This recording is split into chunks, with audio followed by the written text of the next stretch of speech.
तुम्हाला माहिती आहे का, महादेवाचे जे 12 ज्योतिर्लिंग आहेत ना, ते आपल्या 12 राशींसोबत जोडले गेले आहेत. आणि आपल्या पुराणामध्ये आणि शास्त्रामध्ये अशी मान्यता आहे की आपल्या राशीशी जोडले गेलेल्या ज्योतिर्लिंगाचे एकदा तरी दर्शन नक्कीच घ्यावे. चला तर मग आज जाणून घेऊया की आपली राशी कोणत्या ज्योतिर्लिंगासोबत जोडली गेली आहे. सगळ्यात पहिले येतात सोमनाथ ज्योतिर्लिंग, जे वृषभ राशीवाल्यांसोबत जोडले गेले आहेत.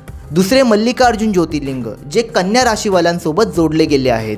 तिसरे आहेत महाकालेश्वर ज्योतिर्लिंग, ज्यांचा संबंध येतो तूळ राशीवाल्यांसोबत. चौथे आहेत ओंकारेश्वर ज्योतिर्लिंग, जे कर्क राशीवाल्यांसोबत जोडले गेले आहेत.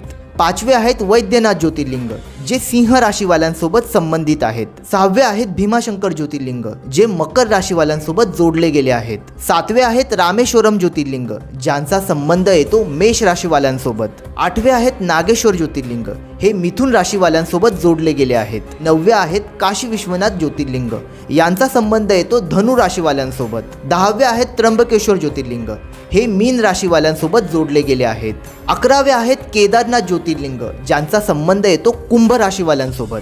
आणि शेवटचा 12वा जो ज्योतिर्लिंग आहे म्हणजेच घृष्णेश्वर ज्योतिर्लिंग, ते जोडले गेले आहेत वृश्चिक राशीवाल्यांसोबत. मित्रांनो, असं म्हणतात की आपल्या राशीशी जोडले गेलेल्या ज्योतिर्लिंगाचे दर्शन जर तुम्ही केले, त्याची मनापासून सेवा आणि पूजा केली, तर महादेवाची सदैव कृपा तुमच्यावर राहते. मग आत्तापर्यंत तुम्ही तुमच्या राशीशी जोडले गेलेल्या ज्योतिर्लिंगाचे दर्शन केले की नाही, कमेंटमध्ये नक्की सांगा. आणि हा व्हिडिओ आवडला तर सबस्क्राईब नक्की करा, जेणेकरून तुम्हाला असे व्हिडिओ पाहायला मिळतील.